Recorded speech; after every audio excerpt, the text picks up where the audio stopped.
اللهم إني أسألك علما نافعا.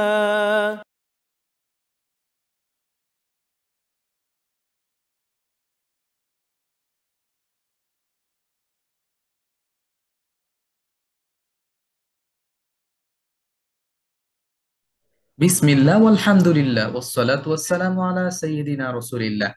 ইলমান নাফিয়া কর্তৃক আয়োজিত কোরআন পড়ি তাজবিদ শিখে প্রোগ্রামে আপনাদেরকে স্বাগত জানাচ্ছি। আমি হাসান মুহিবুল্লাহ। আজকে আমরা কথা বলবো আল্লাহ শব্দ এটা কখন মোটা হয়, কখন পাতলা হয়। যখন আল্লাহ শব্দের শুরুতে অথবা তার আগের হরফে পেশ অথবা জবর আসে, আমরা এখানে পেশ দেখতে পাচ্ছি, এখানে জবর দেখতে পাচ্ছি। যদি এমন হয় তাহলে আল্লাহ শব্দের দ্বিতীয় যে লাম, যেটার উপরে তাসদীদ এবং খাড়া জবর থাকে, সেই লামটা মোটা করে উচ্চারণ করে পড়তে হয়। যেমন নাসরুল্লাহ, রসুলুল্লাহ, আলাল্লাহ। একই সাথে এই লামটাকে আমরা মোটা করব এবং এখানে একটা মাদ করব, কারণ এখানে একটা খাড়া জবর আছে। হুয়াল্লাহ, খতামাল্লাহ, ইল্লাল্লাহ, রাদিয়াল্লাহ। এখন এই উচ্চারণকে যদি আমি এইভাবে বলি নাসরুল্লাহ, পাতলা করে বলি, তাহলে এটা ভুল উচ্চারণ হবে। রসুলুল্লাহ এরকম বললে এটা ভুল উচ্চারণ হবে। কেন?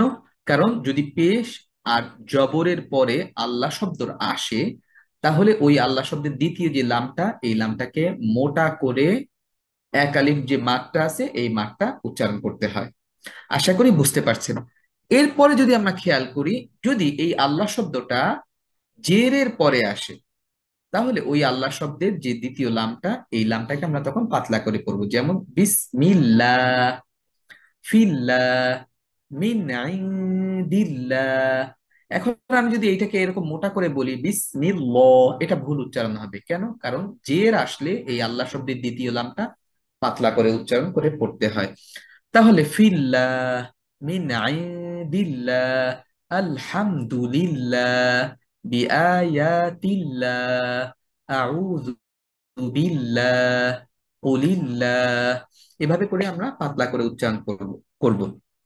এখন প্রশ্ন হতে পারে, এই যে লাম হরফটা, এটা যদি আল্লাহ শব্দের ভিতরে না আসে, অন্য কোনো শব্দে আসে, তখনও কি এই নিয়মটা, অর্থাৎ কখনো মোটা কখনো পাতলা? উত্তর হলো না।